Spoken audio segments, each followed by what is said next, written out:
안녕하세요. 신현기입니다. 제가 뭐 특별히 뭐 아이디어가 있다기보다는 최근에 이제 번역을 하나 했는데 책을 하나 번역을 했는데 그게 이제 국가 간 비교 연구거든요. 근데 아시다시피 이 국가 간 비교 연구가 많지 않지 않습니까? 왜냐하면 가령해서 정치제도라든지 선거제도 뭐 이런 것들에 대해 정치학에서는 비교 정치학적 연구가 많은데 관료제에 대한 데이터는 국제 비교가 잘 안 됐다가 2000년도 이후에 좀 그런 게 생산되기 시작해가지고 그런 것들이 많이 만들어졌었어요. 그래서 저도 한국 관료제도를 조금 약간 글로벌한 관점에서 볼 필요가 있지 않나 이런 생각을 했었는데 마침 그 책이었거든요. 그래서 그 사람들이 누구냐면 저희 선생님들이 잘 아시는 그 스웨덴 예테보리 대학의 정부의질 연구소 학자들인데 그 사람들이 오랫동안 했던 거를 했는데 이거 제가 꼭 소개시키면 좋겠다. 그래서 이런 관점에서 보면 좋겠다 생각이 먼저 들었고 두 번째는 이제 우리는 이제 헌법의 7조가 이제 공무원의 정치적 중립 조항이잖아요. 근데 제가 좀 죄송한 데지만 누워서 침 뱉기지만은 이 공무원의 정치적 중립 조항인데 행정학자의 정치적 중립 조항처럼 생각하는 분들이 많아요. 그러니까 원래 학자에 대해서는 막스 베버가 그 가치 판단, 가치 중립 이런 개념 얘기하잖아요. 학자가 어떤 문제를 들어갈 때는 가치 중립적 어떤 가치가 개입될 수 있고 다만 그 문제 설정 과정에서 자료를 발견하고 그 논리를 전개하는 과정에서 가치 중립할 것을 요구하는데 마치 이 우리 고객들이 공무원들이고 이제 정부 기관이다 보니까 그게 감염이 돼가지고 학자들이 마치 이제 정치적 중립인 것처럼 하는데 그렇진 않거든요. 이 얘기 뭐냐면은 저는 오랫동안 이 우리가 관료제라는 것들을 그냥 조직이기도 하지만 대규모 조직이기도 하지만은 항상 정치 제도라고 생각해 왔거든요. 그런 관점에서 좀 접근해야 되는데 좀 그런 관점이 약하지 않나. 그러니까 그러면서 조금 많은 어떤 생산적인 논의를 놓치지 않는 문제의식이 있었는데 마침 그런 문제의식을 환기시켜 줘가지고 제가 번역을 했었는데 당연히 이제 출판사에게 굉장히 많은 재정적 부담을 줬죠. 잘 팔리지 않았기 때문에 고가로 또 만들어 놨더라고요. 그래서 이제 좀 학회에서 이제 소개시켜 주려고 해서 그런 취지로 만들어졌는데 마침 12월 3일 날 이제 비상계엄이 된 거예요. 비상계엄이 되니까 어, 국가라는 게 결국은 폭력의 독점체인데 그 국가 권력의 폭력이 이제 적나라하게 드러난 거죠. 경찰 권력이나 군대 권력이 드러나면서 공무원 조직도 지금 국무위원이라든지 혹은 군 장성들도 그 참여 여부 때문에 지금 논란거리가 있지 않습니까? 공무원의 정치적 중립성이 떠오르는 거죠. 그러니까 평온한 순간에는 이제 정치와 행정이 마치 분리되는 것처럼 보이지만은 결정적인 순간에 이 행정이라는 것이 결코 정치로부터 독립적이지 않다는 걸 보여주는 것 같거든요. 그래서 마침 시기적으로도 사람들이 좀 그런 걸 생각할 수 있는 시기인 것 같아가지고 그렇습니다. 우연의 일치로 이루어졌습니다.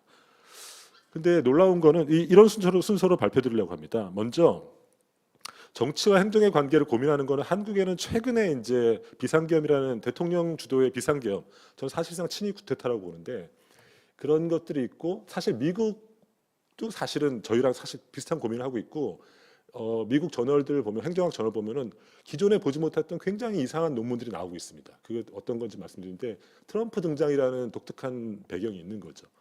그 다음에 이제 정치 행정의 분야 역사적인 얘기를 좀 하고 요 책 얘기를 조금 하려고 하고 그 다음에 좀 글로벌한 차원에서 이 관료제에 대한 공격은 이 포퓰리스트들이 등장하면서 그러니까 트럼프도 포퓰리스트라고 얘기할 수 있고 또 이제 서유럽 같은 경우 혹은 이제 중부유럽 같은 경우는 이제 이민이라든지 경제적 양극화, 세계화 이렇게 벌어지면서 포퓰리스트들이 되게 등장하고 있는데 그들의 주요 타겟이 뭐냐면은 관료제 공격이거든요. 기존 정부에 대한 공격인데 어떤 맥락에서 나오는지 이런 얘기를 좀 해보려고 하고요.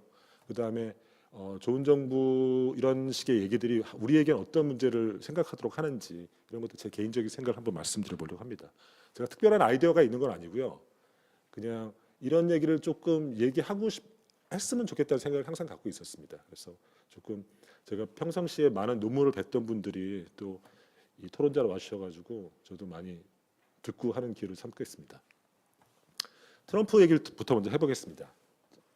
그 트럼프가 지금 이제 이기 집권 누구도 예상하지 못하고 이기 집권을 했는데 2010년 10월 때 물러날 때 이 행정명령이라는 것들을 발동을 해요. 그러니까 행정명령을 알다시피 우리로 따지면은 적당한 건 없는데 디크리 파워라고 부르는 거거든요. 대통령이 입법을 거치지 않고 법률적 효력을 갖는 이런 걸 갖는 우리는 뭐 위임법인데 또 그거하고 똑같지는 않은데 어쨌든 디크리 파워라 부르는 건데 그걸 발동을 하는데 뭐냐면은 연방 공무원 중 일부를 스케줄 F로 설정을 해가지고 대통령이 마음대로 해고하고 이렇게 교체할 수 있도록 하는 직위를 만든 거예요. 근데 잘 아시겠지만 스케줄 C라는 것도 있어요. 스케줄 C도 정치적 임명 자리인데 그건 언제 만들었냐면은 아이젠하워 때 만들어요. 아이젠하워가 왜 만들었냐면은 민주당이 1933년부터 51년도까지 거의 20년 동안 집권하잖아요. 그러니까 공화당 사람들이 쫄쫄 굶는 거예요. 공직에 못 들어가고 쫄쫄 굶는 거야. 그래가지고 아이젠하워가 집권하니까 막 아우성이 난 거죠. 제발 우리 20년 동안 굶었는데 우리도 연방 공무원 일하게 해줘. 그래서 이제 만든 게 스케줄 C거든요. 근데 이제 그런 자리가 있었는데 트럼프가 해보니까, 그러니까 사실은 트럼프가 2016년도 때 당선됐을 때 자기도 될 줄 몰랐다는 거 아닙니까? 그래가지고 이 자기 그 트럼프의 관점입니다. 그 사람의 망상에 따르면은 내가 임기 1년 차에 실패한 거는 공무원들이 사보타지를 했기 때문이야. 그래가지고 얘들을 다 내가 반드시 이렇게 손볼 거야. 이렇게 한 거야. 이렇게 한 거죠. 그러니까 관료제의 중립성을 정치적 임명으로 건드리겠다는 취지인 거죠. 그래서 그 내용을 보면은 연방 공무원이 미국에 한 200만 명인데 그 중에 5만 명, 그러니까 한 2.5% 정도를 200만 중에서 5만 명이니까 계산하고 그중에 정치적 임명자가 한 4천 개인데 그 중에 한 5만 명이니까 한 2.5% 정도를 스케줄 F로 만들겠다는 거예요.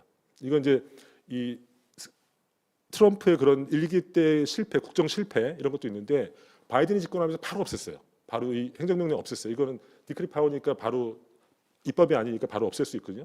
근데 트럼프 2기가 되면서 선생님 이제 보셨지 모르겠지만은 그 헤리티지 재단에서 프로젝트 2025라는 우리로 따지면 인수위 보고서 같은 경우에요. 그러니까 보수 싱크탱크에서 공화당이 집권하면은 어떻게 해야 된다는 걸 냈는데 구성이 어떻게 되냐면은 대통령실의 부서 중심으로 돼 있고 연방 그 부처 15개를 어떻게 인사를 하고 어떤 정책을 가야 되는지를 쫙 해놓은 거예요.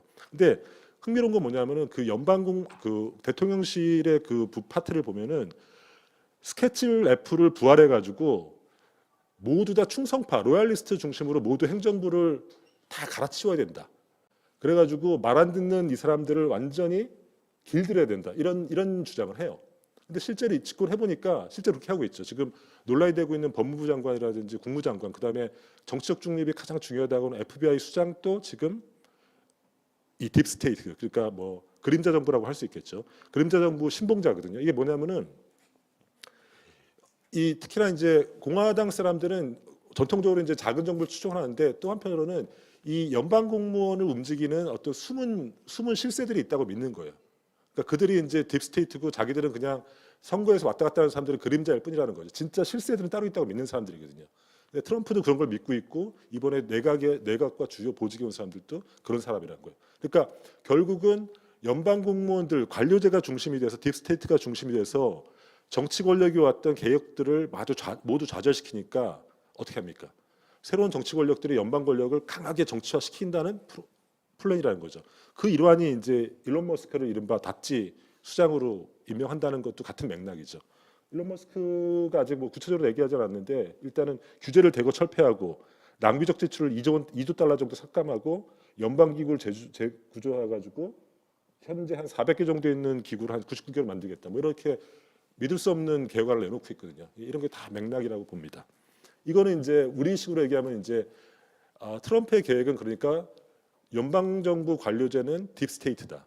따라서 정치 권력이 들어와서 강하게 그것들을 흔들어낸다. 그 방식은 정치하거나 구조조정이거나 뭐 이런 거죠. 이런 맥락입니다. 근데 이제 우리가 이제 행정학자들이 믿고 있는 정치와 행정의 분리라는 것들이 있지 않습니까?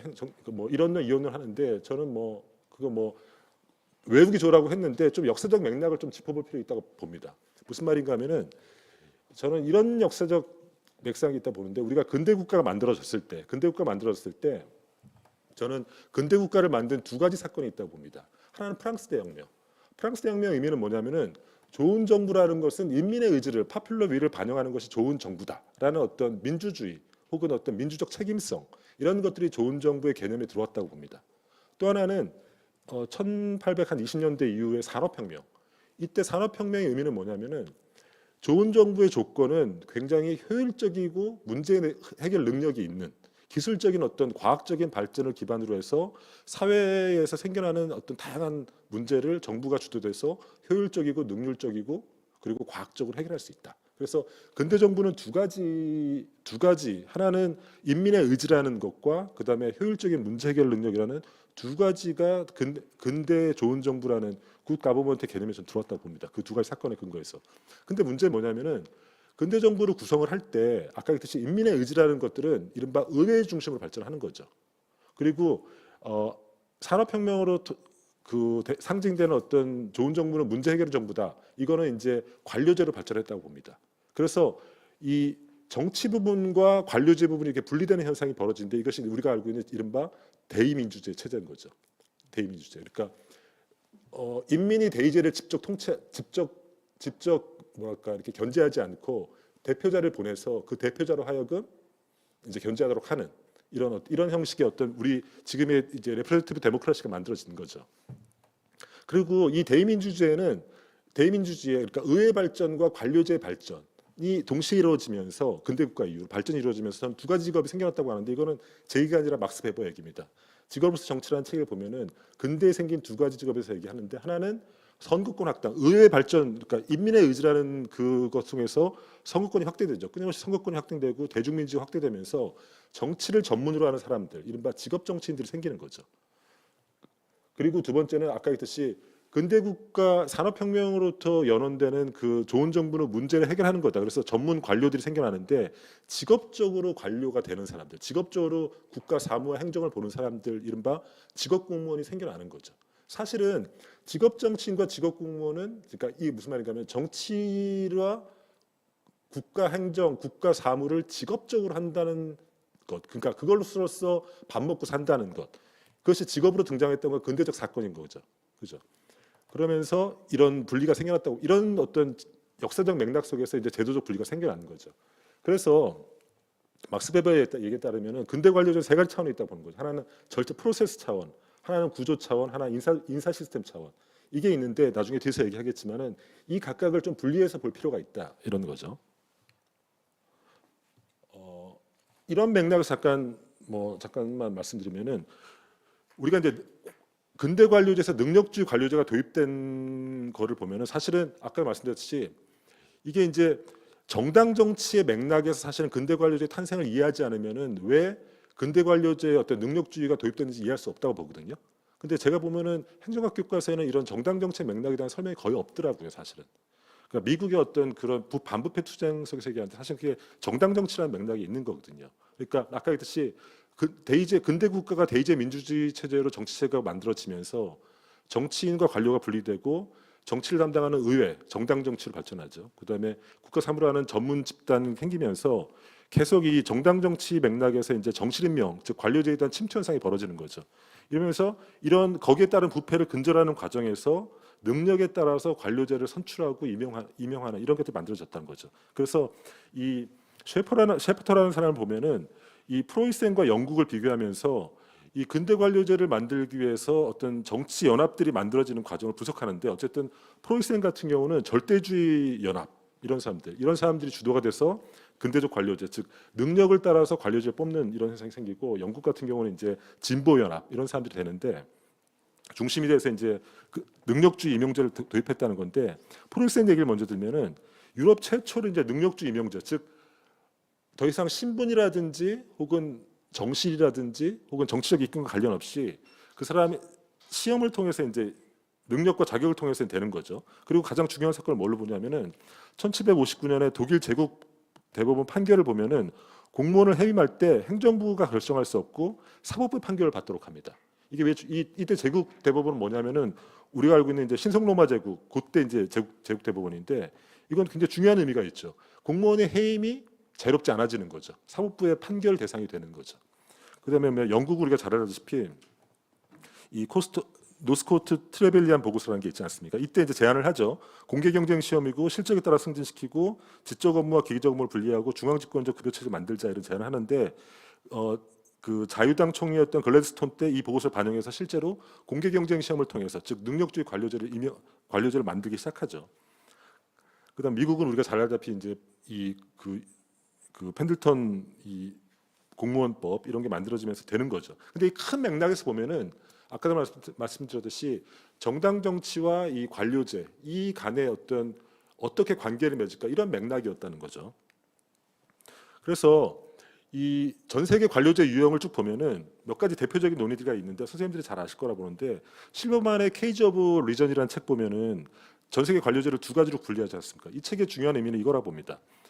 이 막스 베버가 예상을 할 때 전 세계 그러니까 근대 세계는 합리화의 과정이었기 때문에 전 세계의 근대 국가는 모두 법적 합리적 지배로 거의 수렴될 것이라는 그런 주장 같은 걸 했는데 실버만이 볼 때는 그렇지는 않고 그렇다 하더라도 그 각국이 갖고 있는 정치적 맥락에 따라서 다른 형식의 관료제가 만들어진다고 봤는데 대표적으로 이 정치적 요인을 강조했거든요. 그래서 이제 국가가 주도가 돼가지고 관료 조직을 만드는 그래서 이제 그러니까 이 뭐랄까 정보가 조직 중심으로 이렇게 탁탁 이렇게 되는 이런 식의 이런 식의 국가에서는 이 조직 중심의 관료제가 만들어지고 대표적으로 이제 거기서는 프랑스 사례랑 일본 사례를 분석해 놨죠. 대신 또 한편으로는 이제 정보가 전문가 중심으로 운영되고 또 이제 이 조직 간의 경계가 불분명한 그런 관료제도 얘기했는데 그거는 이제 프로페셔널 오리엔테이션에서 전문가 중심 관료제로 발전하는데 거기서는 영국과 미국 사례를 발표했는 거죠. 이런 식으로 이제 분리한 게 좀 대표적인 것 같고 또 하나 잘 알고 있는 우리가 행정 전통이라는 그런 개념 있지 않습니까?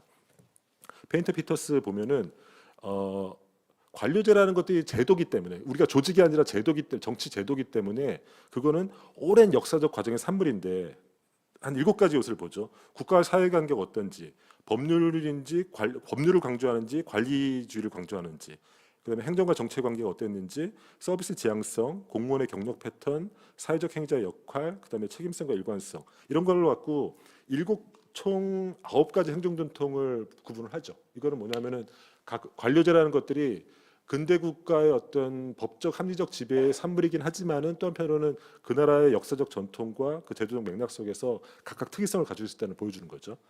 그다음에 이제 달스트롬과 라푸엔테가 최근에 쓴 논문 보니까 이 사람들은 2가지 기준으로 이제 4가지 유형을 했더라고요. 첫 번째는 그러니까 공무원들이 정치적 지시와 전문가적인 기준 중에서 뭐를 더 중시 여기는가 이런 차원이 하나가 있고 법 규정, 법이라든지 이런 걸 중요시 여기는 것과 아니면은 관리적 효율성을 더 중요시 여기는가 이런 이 차원을 갖고 전부 4가지 유형을 이렇게 분류를 했더라고요. 그래서 법적 관료제가 있고 포퓰리스트 관료제, 배보 관료제, 자유적 관료제 이렇게 분류하는데 제가 말하고 싶은 거는 이때 어쨌든 전 세계적으로 관료제가 동일한 근대 국가의 탄생이라는 공통의 역사를 갖고 있지만은 각국의 제도적 맥락과 역사적 특성에 따라서 굉장히 관료제 다양성이 있다는 거거든요. 뭐 그거는 이제 다양한 연구가 있는데 제가 여기서 본격적으로 하려고 하고 또 제가 이번에 번역한 책에서 했던 얘기를 좀 하려고 합니다. 지금부터는 약간 책 소개입니다. 이 달스트롬과 라푸엔테가 이 오가나이징 리바이어드라는 책을 번역했는데 캠브리지 출판사에서 2017년도 나왔는데 제목이 저는 굉장히 상징적이라고 봤어요. 왜냐하면은 아시다시피 이제 리바이어드라는 책이 뭐냐면은 홉스가 국가 권력의 탄생이 어떻게 되고 시민 사회로부터 국가 권력이 탄생하는 과정을 설명하는 거잖아요. 그리고 국가 권력의 기원과 그리고 어떤 국가 권력이 정당한가 이런 걸 했네. 그것은 이제 그렇게 탄생한 게 괴물, 국가 권력이라는 거예요. 리바이어던이라는 건데 이제 이 사람들의 주장은 홉스의 주장은 거기서 멈춘 거죠. 중요한 거는 그 국가 권력을 어떻게 조직할 건가, 정치와 행정의 관계를 어떻게 조직해야지 그것이 좋은 정부가 되는가에 대해서 얘기하지 않았는데 자기들은 그 얘기를 하겠다는 거거든요. 그러면서 동일한 맥락으로 관료제를 2가지 차원으로 나눠요. 하나는 뭐냐면은 이런 거죠.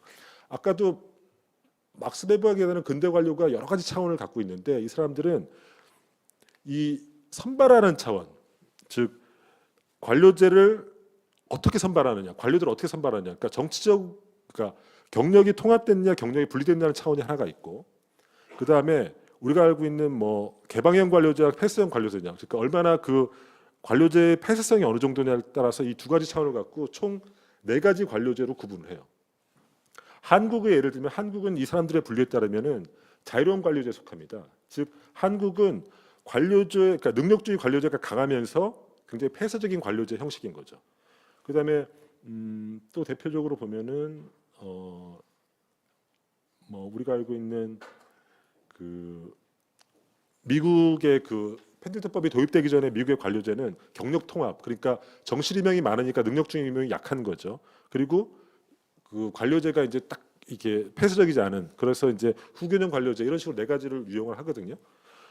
이렇게 구분을 하고 이 사람들이 이제 이것들을 통해서 뭘 주장을 하냐면은 좋은 정부를 만들 때 기존의 논의는 바로 이 차원, 즉 얼마나 그 관료제가 폐쇄적이냐, 얼마나 폐쇄적으로 보호받고 있냐, 이런 식의 주장을 했던 게 유럽 학자들 중심으로 하는 네오 베버리안 스테이트를 주장하는 유럽 학자 중심의 주장이거든요. 이 주장은 제가 보니까 미국 중심의 그 NPM 주장에 대한 어떤 반론 같은 걸로 나오는 것 같더라고요. 근데 이 사람들의 주장은 어떤 보호되고 굉장히 주제되는 관료제를 강조하는데, 이 스웨덴 학자들의 주장은 그 차원이 좋은 정부를 만들지 않는다는 거죠. 실제 중요한 거는 바로 정치인과 관료의 경력이 분리됐느냐 통합됐느냐, 이게 중요한 차원이라는 겁니다. 그래서 실제로 데이터 선생님들 보셨겠지만은 QOG에 들어가면은 전 세계 전문가들한테 설문지를 보내가지고 그 나라의 능력주 임용 정도랑 폐쇄성 정도, 정치적 임용 정도 이런 것들을 다 해가지고 데이터를 다 만들어놨어요. 한 150여 개국을 만들어놨고 지금 2016년도 데이터도 있는데 최근에 2023년도에 또 데이터가 또 업데이트된 데이터가 있더라고요. 그래서 한국 학자들이 아직 그 데이터를 잘 안 보셨던데 좀 들어가서 보셔가지고 그 연구를 좀 많이 해주셨으면 좋겠더라고요. 어쨌든 그 데이터가 있는데 결과를 보면 이렇습니다. 이렇게 보면 아까 했듯이 전 세계 관료제를 두 가지 차원으로 분류할 수 있다는 거잖아요. 그러니까 이 차원, 그러니까 얼마나 능력주 임용이 센가, 이 세로축 차원과 얼마나 폐쇄적인가 차원을 이렇게 해가지고 일단 OECD 차원의 관료제를 이렇게 구분할 수 있다는 거예요. 구분할 수 있고, 또 한편으로는 전 세계 관료제 107개 정도의 국가도 역시 얼마나 그게 폐쇄형 관료제인지 아니면 능력주의 관료제인지 이 두 가지 축을 해가지고 네 가지 유형을 만들어서 이렇게 분류할 수 있다는 거죠. 그래서 한국은 아까 했듯이 이렇게 분류해 보면은 이 우측 상단, 즉 자유로운 관료제에 속하는 걸로 나타나고 있죠. 그러니까 굉장히 폐쇄적이면서, 우리나라는 좀 폐쇄형 관료제에 속하지 않습니까? 계급제에 속하는, 그러면서 능력주의 임명이 굉장히 잘 되는, 즉 이렇게 돼 있다는 거죠. 그러면서 이 사람들의 주장이 뭐냐면은 이 얼마나 관료제를 배버식으로, 그러니까 배버형 관료제, 즉 폐쇄형 배버제 관료제, 그러니까 공무원을 위한 특별 고용법이 존재하고 공무원의 어떤 뭐 내부적인 승진을 하고 이런 차원보다는 그들을 뽑을 때 얼마나 정치인과 이해관계를 분리시키는가, 즉 정치인들은 선거로 뽑고 관료는 능력으로 뽑는 것들이 왜 중요한지를 세 가지 차원으로 얘기합니다. 그러니까 이 사람 얘기는 그게 이제 경력의 분리인데, 경력의 분리를 시키면, 정치인과 관료의 경력을 분리시키면은, 즉 관료가 정치인의 입김에 통해서 임용되지 않으면은, 경력이 분리되면 이해관계가 일단 인터레스트가 분리된다는 거죠. 인터레스트가 분리되면은 정치인과 관료가 서로 카르텔을 만들어서 서로 사익을 취할 혹은 렌트 시킹을 할 가능성이 굉장히 줄어든다는 게 기본 베이스입니다. 그래서 이 데이터를 보면은 아까 말했듯이 이 능력주 임용, 전 세계 능력주 임용 지수를 이렇게 측정했잖아요. 그래서 그 나라의 능력주 임용 정도와 부패 통제 정도를 이렇게 두 개 축을 해가지고 일차적인 상관관계를 보니까 이렇게 정해 관계가 이렇게 나타나지 않습니까? 그러니까 이게 뭐냐면은 능력주 임용을 많이 하는 나라일수록 굉장히 부패 통제가 잘 된다는 거거든요. 왜 그러냐면은 첫 번째, 정치인과 관료의 경력을 분리시켜 놓으면은 이해관계 분리가 일어나기 때문에 서로 상호 감시와 견제가 일어난다는 거고, 두 번째는 집단 행동을 할 때 항상 조정의 문제가 발생하지 않습니까? 근데 경력의 분리를 시켜 놓으면은 조정의 문제가 항상 발생하기 때문에 카르텔을 만들 위험이 적다는 거죠. 이 대표적인 사례를 뭘로 드냐면은 이 사람들이 예를 들면 프랑스랑 스페인 예를 많이 들어요. 프랑스, 스페인은 같이 이제 나폴레옹 전통에 있다고 얘기하는데, 여기서는 잘 알다시피 정치인이 되기 위해서는 고위 공무원이 돼야 됩니다. 그러니까 우리가 알고 있는 예나라든지 지금은 바뀌었지만 이제 어떤 굉장히 그 고위 공무원이 돼서 고위 공무원이 이제 정치인이 되는 거죠. 그러니까 그들의 경력 경로가 같다는 거예요. 그러니까 상층으로 가면은 고위 공무원이랑 정치인이랑 서로 알고 지내고 인맥으로 항상 연결되어 있다는 거예요. 그렇게 되면은 부패의 어떤 유인이 발생했을 때 서로 견제하거나 혹은 집단 행동을 할 때, 즉 부패라는 집단 행동을 할 때 조정의 비용이 굉장히 떨어진다는 거죠. 그죠? 하지만 그걸 분리시켜 놓으면은 집단행동의 조정률 문제가 발생한다는 거죠. 그다음에 공무원들이 휘슬블로우가 될 가능성도 굉장히 높아지는 거죠. 왜냐하면 내가 정치적 영향으로 자유로우니까. 어차피 니들은 나하고 날 뽑을 때 내 임용이라든지 내 승진 관련 없잖아. 그러니까 나는 니들 부패가 일어나면 난 보고만 할 거야. 이런 식의 할 수 있다는 거죠. 이제 선생님들이 이제 보면서 저 단순 상관관계 아니냐 보는데 그래서 실제로는 굉장히 어떤 그 뭐랄까 굉장히 복잡한 수식을 통해서 이 관계를 여러 가지 다 검증을 해봅니다. 이런 생각도 해볼 수 있잖아요. 부패 통제가 잘 된 나라가 선진국일 가능성이 있으니까 거기서 능력주 임용돼서 역의 인관계에 있는 거 아니야? 이런 것도 질문해 볼 수 있지 않습니까? 근데 여러 가지 방식으로 그렇지 않다는 걸 보여주는데 일단 역사적 사례를 보면은 능력주의 임용을 했기 때문에 부패 통제가 되게 된 걸로 나오거든요. 그리고 이제 그 도구 변수를 써가지고 이 2단계 분석을 해보면은 역시 능력주 임용이 부패 통제를 했지 부패 통제가 된 국가가 능력주 임용을 도입하지 않았다는 게 증명이 되고 있거든요. 그래서 이제 다양한 어떤 내성성의 문제를 극복하고 있는 걸 보여줍니다. 두 번째는 이 정치는 선거로 뽑고 관료는 능력으로 뽑는 이게 이른바 이 경력 분리가 잘 되는 나라들은 어떤 효과가 있냐면은 정부 효과성이 높아진다는 거예요. 여기서는 정부 효과성을 뭘로 측정했냐면은 낭비성 정부 지출, OECD의 낭비성 정부 지출이라는 그 지표가 있는데 그걸로 해봤거든요. 그랬더니 여기서도 역시 강한 정의 상관관계가 나타납니다. 능력주 임용을 많이 할수록 낭비성 정부 지출이 낮아지는 효과. 여기서 점수가 높으면 낮은 거거든요. 이런 게 나타나고 역시 이제 여러 가지 내성성 통제를 해서 그 이코노메트릭스 관점에서 해봐도 역시 이 관계가 증명되는데 그러면 왜 능력주 임용이 강한 나라는 정부 효과성이 높으냐, 낭비성 정부 지출이 적냐? 첫 번째는 책임성이 분산되고 효율적인 의사결정을 촉진할 수 있다는 거예요. 서로 이제 분리되면. 그다음에 역시 상호 견제를 통해서 예산 관리를 서로 견제하고 강화할 수 있는 거죠. 그다음에 정치적 영향력으로부터 관료의 전문가적 판단이 분리되니까 전문가 중심의 의사결정이 보장되기 때문에 역시 낭비성 지출이 적어지는 거죠. 그다음에 정치적 후원주의, 이른바 경력이 통합된 나라에서는 이른바 우리가 그리스라든지 이태리나 스페인 같은 데 보면은 이 정치적 후견주의라 가지고 그렇게 하지 않습니까? 표와 이른바 그 표와 그 예산을 바꾸지 않습니까? 포크만 바꾸지 않습니까? 그런 게 굉장히 강하고 실제 그런데 거기는 이제 경력이 통합되어 있기 때문이거든요. 근데 이제 이렇게 분리시켜 놓으면은 정치인은 정치인, 관료는 관료, 서로 이해관계가 일치하는 부분이 없으니까 정치적 후원주의, 즉 지지를 대가로 예산을 받는, 그러면서 이제 정부의 낭비성 지출이 증가하는 이런 현상이 방지된다는 거죠. 세 번째 보는 거는 뭐냐면 이 사람들이 보는 때 세 번째 요소는 뭐냐면은 경력이 분리된 국가, 즉 능력주의 관료제를 강하게 구축한 나라들은 행정개혁도 잘 일어난다는 거예요. 왜 그러냐면 여기서는 행정개혁을 뭘로 봤냐면은 그 나라가 얼마만큼 성과급제를 잘 도입했냐, 얼마나 광범위하게 도입했냐로 지표로 봤는데 역시 정해관계로 나타나거든요. 이것도 역시 이코노메트릭스 상의 어떤 내성성 통제를 다 해도 또 마찬가지입니다. 근데 의문을 던질 수는 있어요. 능력주의 관료자가 세면 이해가 분리되기 때문에 낭비성 지출이 줄고 부패 통제가 잘 된다는 건 이해되는데 왜 공무원들이 싫어하는 성과급 도입도 잘 되지? 이런 생각 해볼 수 있잖아요. 이 사람들 얘기는 뭐냐면은 이런 문제, 가장 중요한 건 신뢰가 도입된다는 겁니다. 관료제 조직내 무슨 말인가 하면은 성과급 도입, 공무원들은 대개는 연공급제인데 어느 나라나 대개 연공급제인데 성과급 도입하는 거는 싫은 거죠. 근데 대개는 왜 그것이 개혁이 실패하냐면은 이 일선 관료들 입장에 봤을 때 결정하는 장관급의 어떤 정치적 임명직과 그들과 대화하는 고위 관료들이 그 밥의 그 나물이라고 생각한다는 거예요. 그들의 경력이 통합되어 있으면. 그래서 이 개혁이 결국은 자신들 위한 개혁이지 결국은 어떤 공익적인 개혁이 아닐 거라는 불신이 작용한다는 거죠.